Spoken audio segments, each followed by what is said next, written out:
అందరికీ నమస్కారాలు. నేను తెలుగు వాళ్ళ ముందు ఇంగ్లీష్లో మాట్లాడలేను, క్షమించండి. పెద్దలు శ్రీ త్రిపురనేని హనుమాన్ చౌదరి గారు, శ్రీ నందకుమార్ గారు, పెద్దలు శ్రీ ముదిగొండ శివప్రసాద్ గారు, శ్రీ రాకా సుధాకర్ రావు గారు, శ్రీ శ్రీనివాస్ ప్రజ్ఞాభారతి అధ్యక్షుడు, శ్రీ రఘు ప్రజ్ఞాభారతి కార్యదర్శి, ఇక్కడికి విచ్చేసినట్టు యొక్క అనేక మంది ప్రజ్ఞా దురంధరులు, వివిధ రంగాల్లో విశిష్టమైన సేవలు అందించి ప్రఖ్యాతిగాంచిన అనేక మంది మహనీయులు నేను ఇక్కడి నుంచి చూస్తూ ఉన్నాను. వారందరికీ నా నమస్కారాలు, చిన్నవాళ్ళందరికీ నా శుభాకాంక్షలు. మనం పెద్దలను గౌరవించుకోవడం భారతీయ హిందూ పురాతన సాంప్రదాయము పద్ధతి. మన పెద్దలు మనకి చెప్పింది. ఆది కాలం నుంచి, వేదకాలం నుంచి, పుణ్యకాలం నుంచి, పురాణ కాలం నుంచి మన పూర్వీకులు అనుభవించి రంగరించి మేళవించి మనకు అందించినట్టు యొక్క వారసత్వం ఏది ఉందో పెద్దలను గౌరవించడం మొదటిది. రెండవది, ఎవరినైనా ఒక ప్రజ్ఞ, విశేషమైనటువంటి తెలివితేటలు లేదా వారి జీవితంలో చాలా గొప్ప పనులు, లేకపోతే సమాజానికి వారు చేసిన సేవలు, లేదా వారి వృత్తిలో నిష్ణాతులు, బాగా అనుభవం కలిగినటువంటి వ్యక్తులు, సమాజానికి ఎంతో కొంత మేలు చేసిన వ్యక్తులను గుర్తించి వాళ్ళని గౌరవించడం, వారి దగ్గర ఉన్న ఆ ప్రజ్ఞను జనం ముందు పెట్టడం మన యొక్క భారతీయ సాంప్రదాయం. ఈరోజు ఈ కార్యక్రమంలో పెద్దలు మనందరికీ ఎంతో అత్యంత ఆత్మీయులు శ్రీ త్రిపురనేని హనుమాన్ చౌదరి గారికి ముందుగా పంచనవతి 95వ సంవత్సరం పుట్టినరోజు సందర్భంగా మనసారా శుభాకాంక్షలు తెలియజేస్తున్నాను.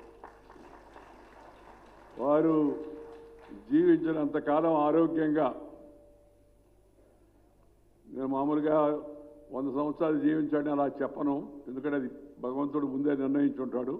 కానీ జీవించినంతకాలం ఆరోగ్యంగా, ఆనందంగా మనందరికీ మార్గదర్శనం చేస్తూ వారి జీవనం కొనసాగాలని చెప్పని నేను కోరుకుంటూ వారికి శుభాకాంక్షలు తెలియజేస్తున్నాను.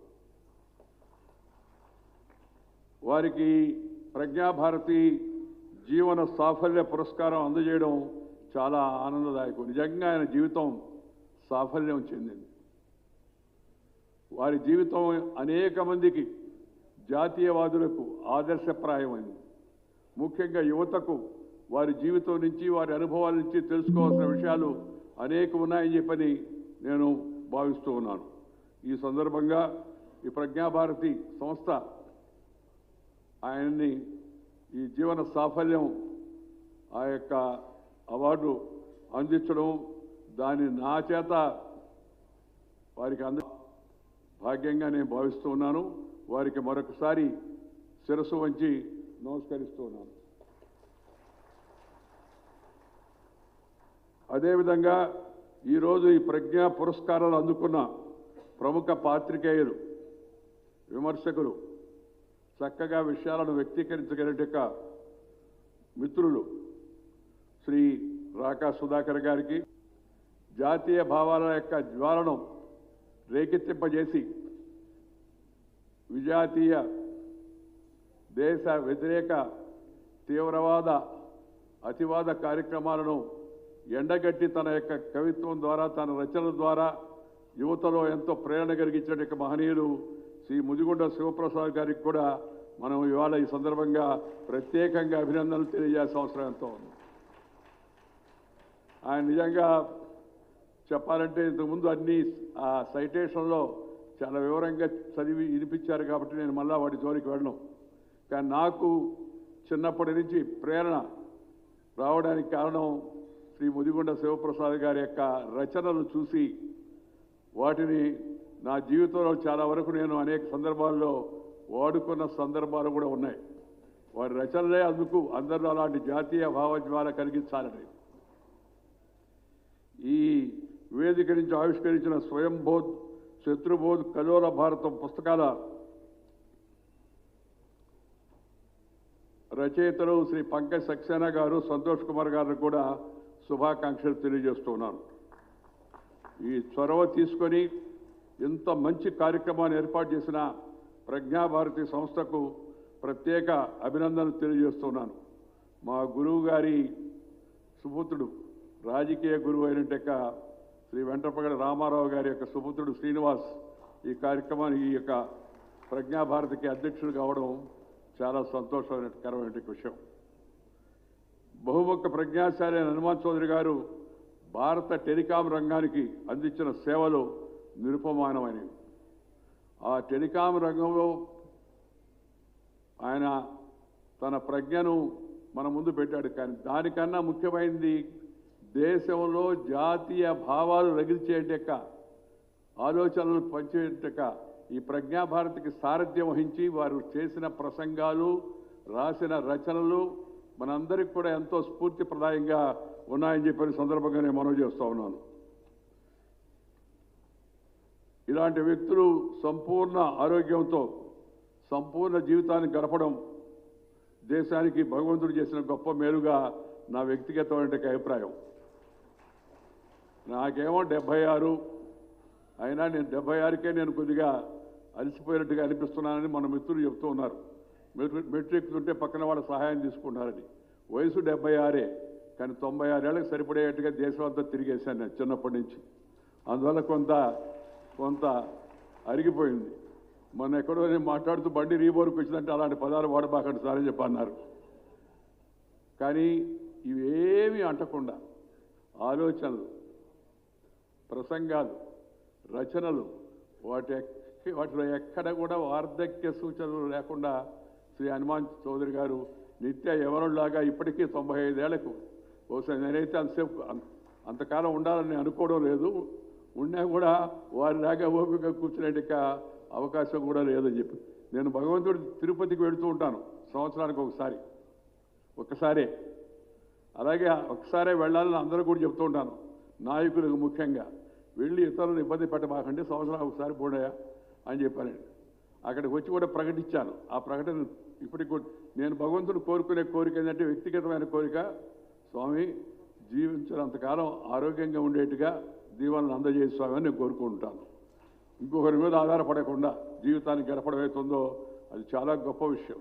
చూడండి, ఆయన ఈ వయసులో ఇంతసేపు కూర్చొని మన మధ్యలో పెట్టిన శిరోభారాన్ని కూడా మనం దొరికించేంత వరకు ఆయన ఏమాత్రం దాన్ని తాకుండా పద్ధతిగా మరి ఉన్నాడంటే చాలా ఆదర్శప్రాయమైన జీవితం, క్రమశిక్షణాయుతమైన జీవితం అని చెప్పని నేను భావిస్తున్నాను.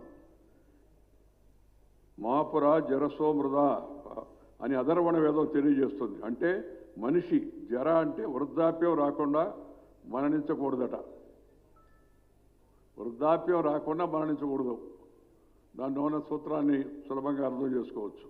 మన పెద్దలు దీర్ఘాయుష్మాన భవాన్ని జీవించడం వెనుక కూడా అసలు కారణం ఇదే. ఎక్కువ కాలం జీవించడం వల్ల ఏమి వస్తుందని చాలామంది అడుగుతారు.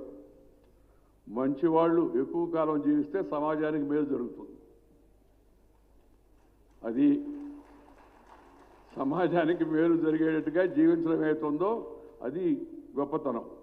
ఇక్కడ వృద్ధాప్యం అంటే ముసలితనం కాదు, వయస్సు మనసు వృద్ధి చెందడమే వృద్ధాప్యం. కొంతమంది ఇప్పుడు అక్కడక్కడే కొన్ని దగ్గర వృద్ధాశ్రమాలని పెడుతున్నారు. వాళ్ళందరికీ నేను కోరిన కోరిక ఒకటే, అయ్యా వాటిని పెద్దల ఆశ్రమం అనండి, వృద్ధాశ్రమం అనబాగండి అని. ఎందుకు సార్ అన్నాడు, నువ్వు కూడా రేపు వృద్ధులు అవుతాయి బాబు, ప్రతి ఒక్కరు కూడా, అందుకని పెద్దల ఆశ్రమాన్ని పెట్టండి అని చెప్పి మా అమ్మాయిని అడుగుతున్న స్వర్ణ భారతిలో కూడా ఒక పెద్దలు ఉంటే అక్కడ కూడా దానికి పెద్దల ఆశ్రమం అని పేరు పెట్టించండి అని చెప్పాను. ఈ పెద్దలు ఏ విధంగా చూసిన పెద్దరికం, దాన్ని ఇతరులకు పంచేటటువంటి అవకాశం అందరికీ లభించదు, కొందరికి లభిస్తుంది. మరి అలాంటి వ్యక్తులను మనం గౌరవించుకోవాల్సి ఉంది.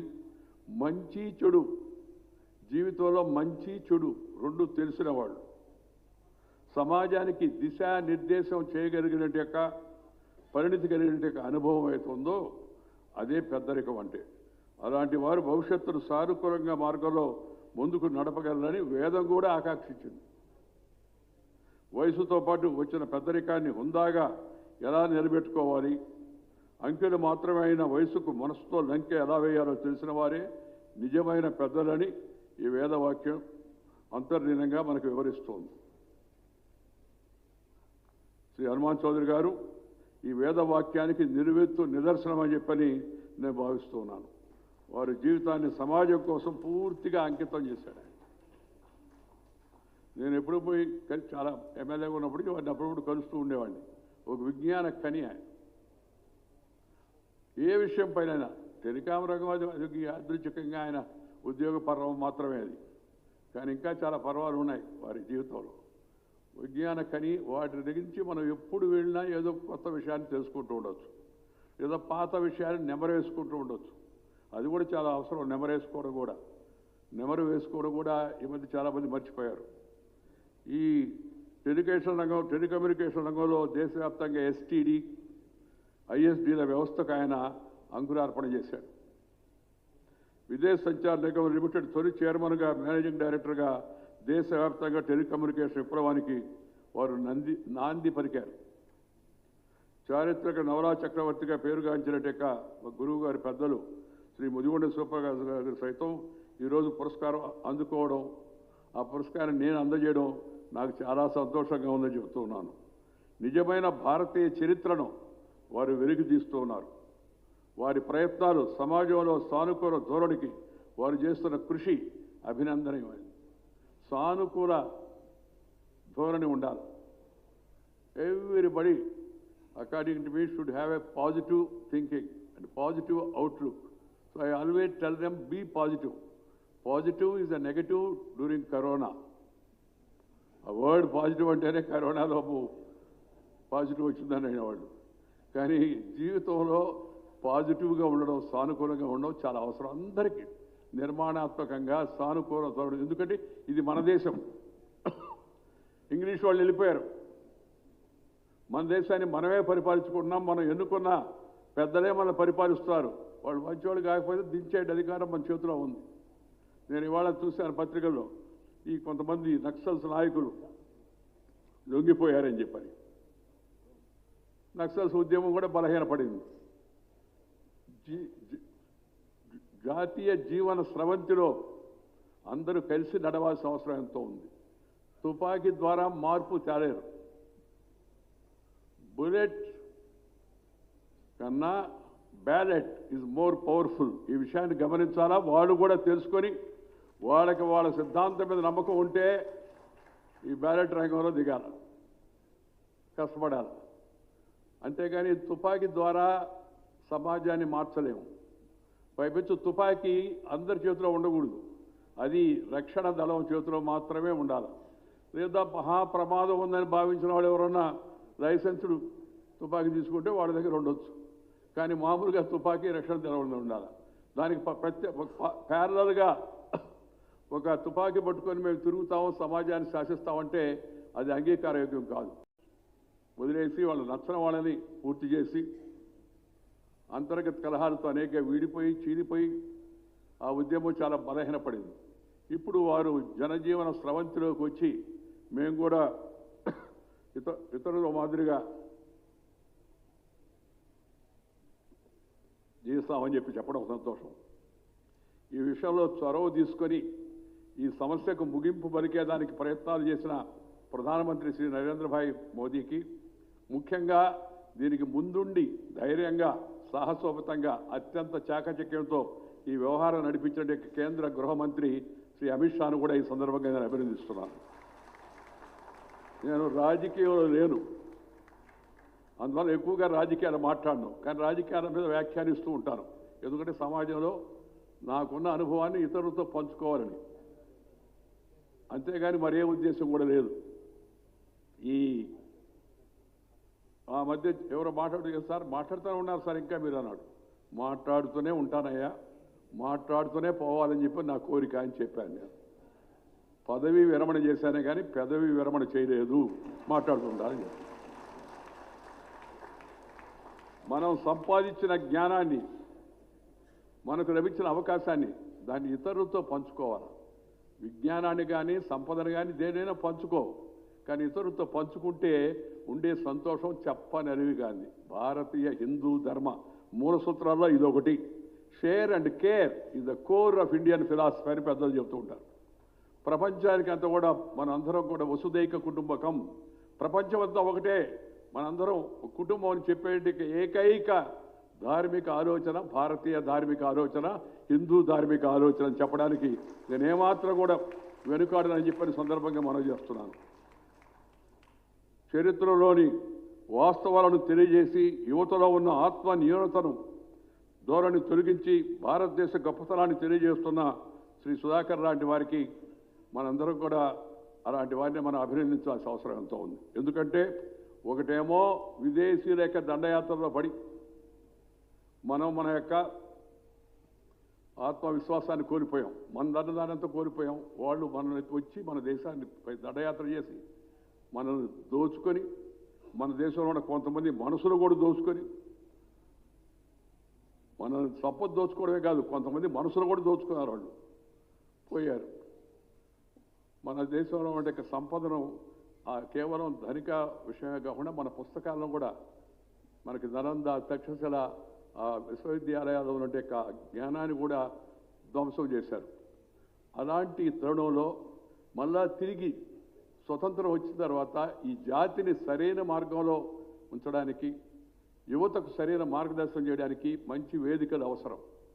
మనం ఈ దేశ పౌరులం, మన బాధ్యత ఏమిటి, మన పూర్వం ఏంటి, మన పూర్వీకులు ఎవరు అనే విషయాన్ని తెలియజెప్పడం కూడా చాలా అవసరం అని చెప్పి నేను భావిస్తున్నా. ఎందుకంటే మనకు చెప్పబడిన చదువు ఏంది, Robert Clive the great, Alexander the great, ప్రపంచాన్ని దోచుకోవడానికి వచ్చినప్పుడు గ్రేటా? మన దేశంలో ఉన్నట్టే కల్లూరు సీతారామరాజు, లేకపోతే మన వీరపాండే కట్టబొమ్మన్, లేకపోతే రాణి రుద్రమ్మ, కొమరం భీం, ఇలాంటి మహనీయులకు చరిత్రలో ఎంత ప్రాధాన్యత కలిగింది, అలెగ్జాండర్కి రాబర్ట్ క్లైవ్కి ఎంత ప్రాధాన్యత కలిగిందో మరొకసారి. ఎందుకంటే వాళ్ళ ద్వారా ప్రభావితం చేయబడిన వాళ్ళు కేవలం మనల్ని దోచుకోవడమే కాదు, మన మనసులను కూడా దోచుకునే ప్రయత్నం చేశారు. ఒకటి.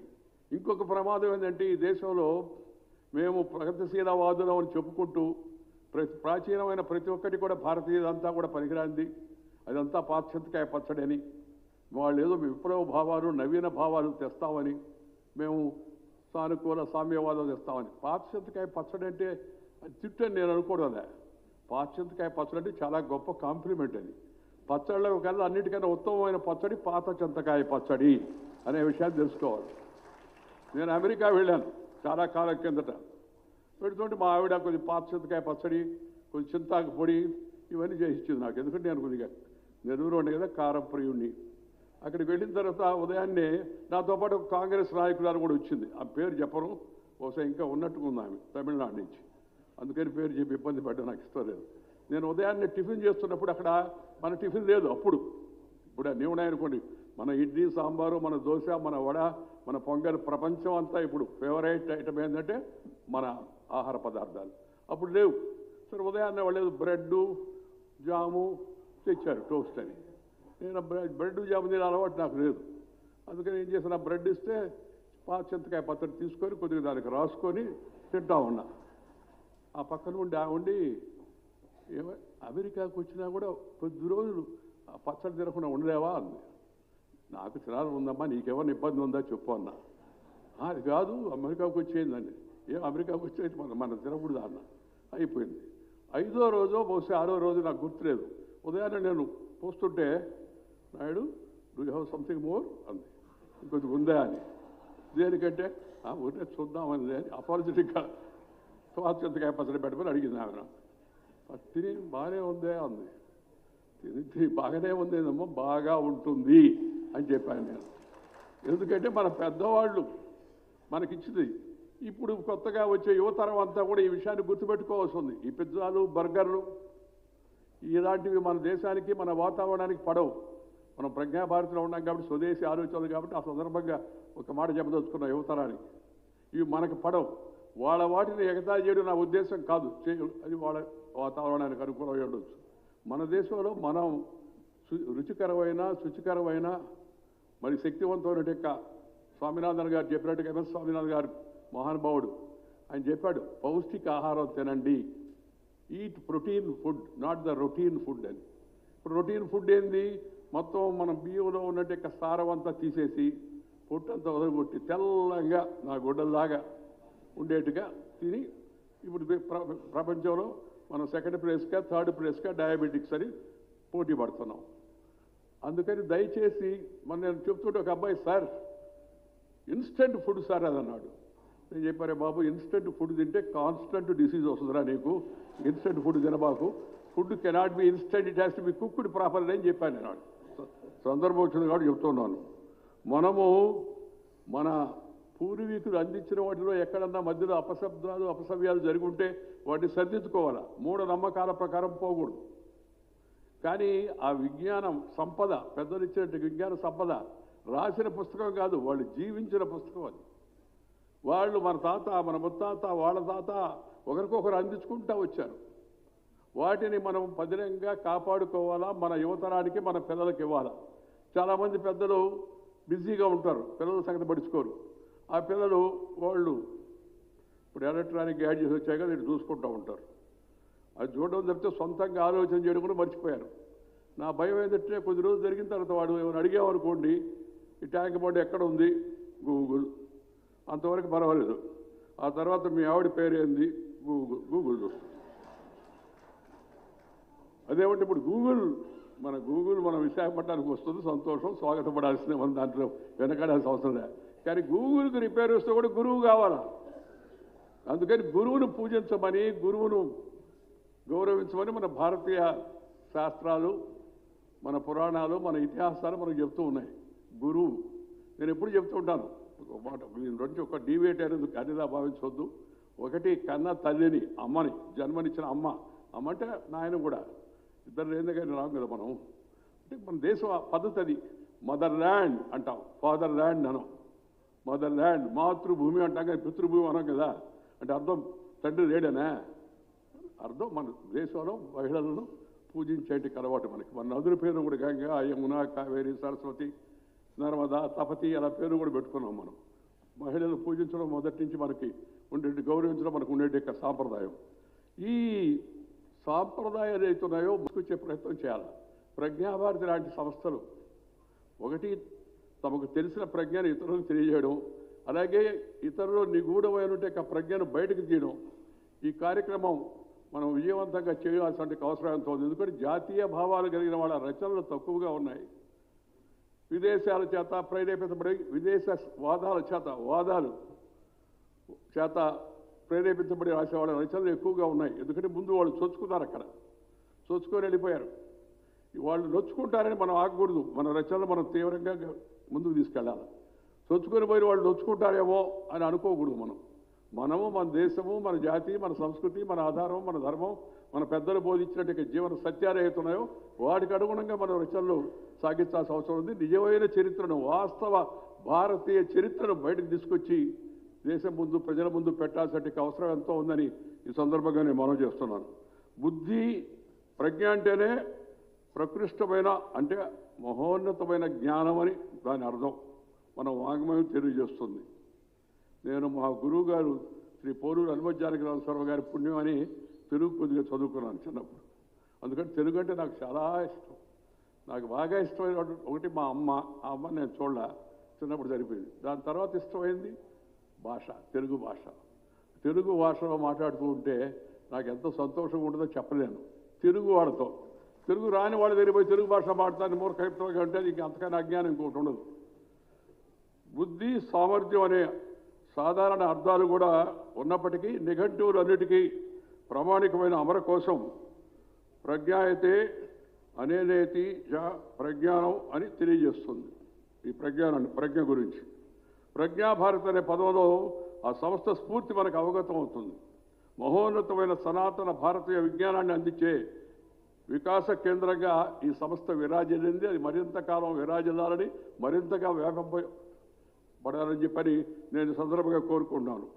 ఈ లోకమంథన్ కార్యక్రమం, చర్చ, ఆలోచనలు పంచుకోవడం, ఆలోచనలు పెంచుకోవడం, తర్కించుకోవడం, ఇవన్నీ కూడా మన దేశ సాంప్రదాయాల మొదటి నుంచి కూడా భాగం. ఇవన్నీ వాటిని ఈ అధునాతన యుగంలో కూడా మరింతగా మంచిగా జాతీయవాద భావాలను రేకెత్తింపజేసే విధంగా రచనలు ఉండాలా, ప్రసంగాలు ఉండాలా, వ్యవహారాలు ఉండాలా, ఆఖరికి కట్టుబాటు కూడా ఉండాలని చెప్పి నేను అంటున్నాను. మూఢనమ్మకాల గురించి ఇందాక చెప్పాను, వాటిని మనం పాటించబడలే. ఏవైతే ప్రామాణికంగా నిలబడ్డాయో అలాంటి వాటిని మన జీవితంలో పాటించే ప్రయత్నం చేయాలి. సమాజంలో సమతూకం దెబ్బతినకూడదు అన్న సంకల్పంతో పెద్దల విజ్ఞానాన్ని, మనదైన సంస్కృతిని కాపాడుకునేందుకు లోకమంతా అవగాహన కల్పించడంలో విజయవంతమైందని నేను భావిస్తున్నాను. జాతీయవాద ఆలోచనలను సమాజంలో మరింత ముందుకు తీసుకోవడానికి కృషి జరగాల్సిన అవసరం ఉంది. ముఖ్యంగా యువతరం ఈ దిశగా చొరవ తీసుకోవాల్సి ఉంది. మన సంస్కృతి, మన సాంప్రదాయాలు, మన భాషను కాపాడుకునేందుకు యువతరం ముందుకు రావాలి. భారతీయ సంస్కృతి అనేక ప్రత్యేకతల కారణంగా సనాతన ధర్మంగా పరిణమిల్లింది. అదేదో చెడు శబ్దంగా కొంతమంది ఈ మధ్య మాట్లాడడం ఫ్యాషను, అడ్డంగా మాట్లాడడం కొంతమందికి ఫ్యాషన్గా ఉంది. కానీ నిలువుగా మాట్లాడడం మన దేశానికి ఉన్నట్టు మొదటి నుంచి ఆలోచన. అందుకని మనందరం కూడా అడ్డంగా కాకుండా నిలువుగా మాడే పద్ధతి అయితే ఉందో దాంట్లోనే ముందుకు వెళ్ళాలా. సనాతన అంటే పురాతనమైన, ప్రాచీనులు మనకు అందించిన, మన తల్లిదండ్రులు మనకు అందించిన. ఆ మధ్య ఒక ఆయన అడిగాడు నన్ను, పెద్ద ఆయన, ఈ సనాతన ధర్మం చర్చ జరుగుతున్న సందర్భం కన్నా ముందుగా అడిగాడు, రాము రాము రాము అంటారు ఎంత, ఎక్కడున్నాడు రాముడు, చూసావా, నువ్వు చూసావా అన్నాడు. రాముడిని నువ్వు చూసావా అన్నాడు. నేను చూడలేదు. మరి రాముడు అంటే నేను అన్నాను, రాముడు అడ్రస్ ఏదని అడిగాడు ఆయన. రాముడి అడ్రస్ ఏంటంటే మీ గురువు గారిని అడుగు అన్న. వెంటనే ఆయన స్ఫురించడా. ఆయన గురువు గారి పేరు రామస్వామి నాయకర్, ఆయన గురువు. నీ పక్కన ఉన్న నీ మిత్రుడు ఎంజి రామచంద్రన్, నీ పొరుగు రాష్ట్ర ముఖ్యమంత్రి రామకృష్ణ హెగడే, ఈ పక్క రాష్ట్ర ముఖ్యమంత్రి ఎన్టీ రామారావు, నీకు ఢిల్లీలో మిత్రుడు రామ్విలాస్ పాస్వాన్, అలాగే మనం ప్రస్తుత మహానాయకుడు జగజీవన్ రామ్, ఇప్పుడు కొత్తగా వచ్చి కొత్త ఆలోచన కలిగిస్తున్న కన్షీ రామ్, మన కమ్యూనిస్ట్ నాయకుడు మా మిత్రుడు దివంగత నాయకుడు సీతారాం. రాముడు సీత రెండు కలిపి ఆయన పేరులో ఉన్నాయి మామూలుగా. ఎక్కడ పడితే అక్కడ ఉంటాడయ్యా రాముడు, చూడు అడ్రస్ చెప్పేది నేను, దాన్ని బట్టి చూసుకోమని చెప్పాను నేను. చాలా పెద్ద ఆయనకి చెప్పాను అనుకోండి, ఆయన ఇప్పుడు లేని వ్యక్తిని గురించి విమర్శించకూడదు మామూలుగా. చాలా ముఖ్యమైన పదవిలో ఉండి ఆయన ఒకరోజు సందర్భంగా మాట్లాడితే నేను మరుసటి రోజు వెళ్ళాను. వెళితే పత్రికల వాడు నన్ను అడిగారు, ఆయన అడుగుతున్నాడు రాముడి అడ్రస్ ఎక్కడ, రామసేతు ఏంది అని. అంటే ఈ అడ్రస్ అంటే నాకు తెలిసిన అడ్రస్ చెప్పారు. ఈ మన భారతీయ సంస్కృతి కేవలం మనుషులనే కాదు, పశువులను, చెట్లను, నదులను పూజించడం మన సాంప్రదాయం. చీమకు చక్కెర పెట్టి, పాముకు పాలు పోసి, చెట్టుకు బొట్టు పెట్టి, పశువుకు దండం పెట్టే పరమ పవిత్రమైన జాతి మనది. అది మన భారతీయ సంస్కృతి అంటే. అందువల్ల ఆ సంస్కృతికి వారసత్వమైన మనందరం కూడా దాన్ని గర్వించాలి. అంటే గర్వం పెట్టుకోకూడదు, ఆ భావం మనసులో ఉండాలి. కానీ నేను గొప్పవాడిని, అవతల అంత తక్కువ అని అలా అంటే భావం కలగకూడదు. ఇలాంటి అందరి ఉమ్మడి భాగస్వామ్యాన్ని ఆహ్వానిస్తూ నిర్వహించేటి ఇలాంటి కార్యక్రమాలు మన సంస్కృతి గొప్పతనాన్ని కళ్లకు కట్టినట్టుగా తెలియజేస్తాయి. భారతీయ కుటుంబ వ్యవస్థను కూడా మన వివాహ వ్యవస్థను మనం మరింత పటిష్టం చేసుకోవాల్సిన అవసరం ఎంతో ఉంది. ఈ మధ్య చెప్తూ ఉంటారు, మాడుకున్నారంటే వాళ్ళందరూ వాళ్ళకి ఏదో పెళ్ళైన తర్వాత వాళ్ళకి కెమిస్ట్రీ కుదరలేదని. ముందు మాడుకోబడి ఫిజిక్స్, కెమిస్ట్రీ అవన్నీ చదువుకోరు కదా, పెళ్లి చేసుకోవాలి మామూలుగా. పెళ్ళైన తర్వాత కెమిస్ట్రీ కుదరలేదు, ఫిజిక్స్ కుదరలేదు, అదేంది నాకు అర్థం కాల. ముందు కెమిస్ట్రీ ఉందా లేదు చూసుకోరు కదా, తర్వాత పెళ్లి చేసుకోవాలి. ప్రపంచం మన భారతీయ సంస్కృతిని గౌరవించడానికి ఒక మంచి కారణం భారతీయ వివాహ వ్యవస్థ, మన భారతీయ కుటుంబ వ్యవస్థ. అందుకని మన పిల్లలకి, మన తరానికి కూడా పిల్లలు పెద్దవాళ్ళతో అమ్మమ్మ, తాతయ్య. నేను మా అమ్మ చిన్నప్పుడు చనిపోతే 13 నెలలప్పుడు మా అమ్మ చనిపోతే నాకు ప్రాథమిక పరిజ్ఞానం అందించింది మా తాత. ఆయన చదువుకున్న పెద్ద బాల శిక్ష, కానీ ప్రపంచం అంతా ఉండే విషయాలపైన పరిజ్ఞానాన్ని ఎంతవరకు వీలైతే అంతవరకు ఆయన నాకు అందించాడు ఆ రోజు మహానుభావుడు మా తాత. అందువల్ల పిల్లలకు కూడా పెద్దవాళ్ళతో సమయం గడపాలి. పెద్దవాళ్ళు పిల్లలతో సమయం గడిపే విధంగా మన సమాజాన్ని మనం నింపుకుంటే ఇది నిలబడి ఉంటుంది, మరింత కాలం ఉంటుంది. అలాగే పెళ్లికి ముందే కెమిస్ట్రీ, ఫిజిక్స్ అవన్నీ తెలుసుకొని పెళ్లి చేసుకుంటే పెళ్లి కూడా ఎక్కువ కాలం నిలబడుతుంది. దీన్ని కూడా ఇప్పుడు కొత్త తరం వాళ్ళు గమనించాల్సిన అవసరం అంతా కూడా ఉంది. కుటుంబం కలిసి ఉండాలి.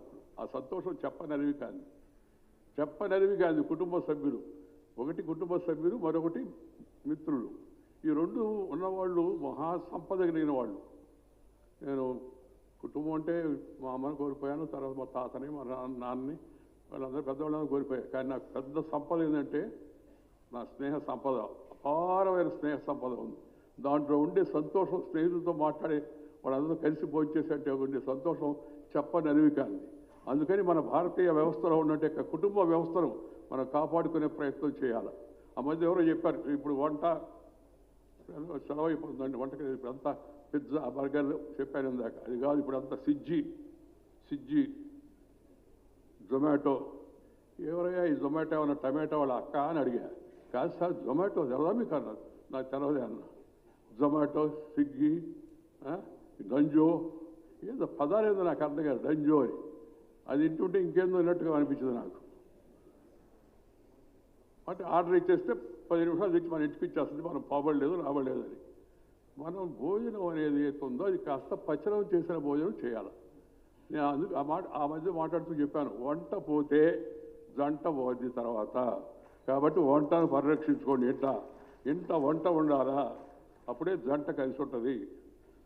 కాబట్టి చిన్న విషయాలైనా ఎందుకు చెప్తున్నానంటే, మనం ఇక్కడ భారతీయ సంస్కృతి గురించి, సాంప్రదాయాల గురించి, ఈ ప్రజ్ఞాభారతి చేస్తున్న సేవల గురించి మనం మాట్లాడుకుంటున్నాం. కాబట్టి ఆ సందర్భంగా ఈ 4 మాటలు మీ ముందు చెప్పాలని చెప్పారు నాకు అనిపించింది. అందుకని వాటిని మీతో పంచుకున్నాను.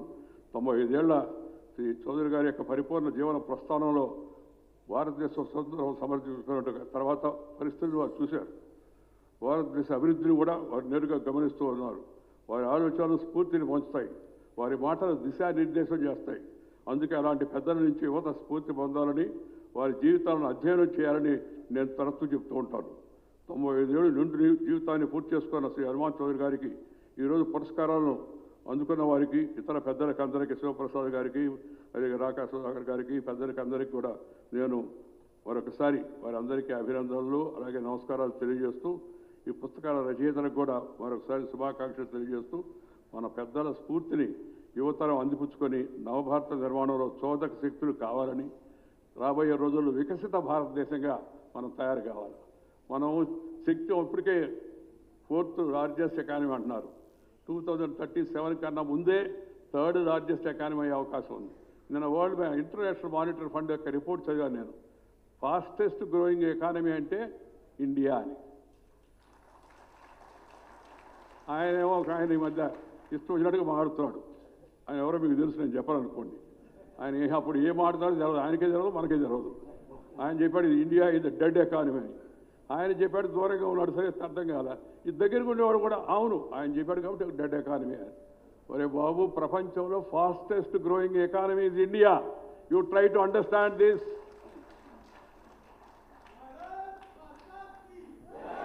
కాబట్టి మనము మన దేశం పట్ల, మన సమాజం పట్ల ప్రేమ కలిగి, మన కుటుంబ వ్యవస్థను కాపాడుకుంటూ, మనందరం కూడా కలిసిమెలిసి జీవించే విధంగా మన జీవనాన్ని సాగించేదానికి కావాల్సిన రచనలు, మరింత ఆలోచనలు ప్రజ్ఞాభారతి లాంటి సంస్థలతో రావాలని చెప్పని కోరుకుంటూ, నన్ను ఈరోజు పిలిచి నాకు ఈ గౌరవాన్ని ఇచ్చే పెద్దలను గౌరవించే అవకాశం నాకు కల్పించినందుకు ప్రజ్ఞాభారతి సంస్థ వారికి మరొకసారి ధన్యవాదాలు తెలుపుకుంటూ మీ దగ్గర సెలవు తీసుకున్నాను. నమస్కారం. జై హింద్.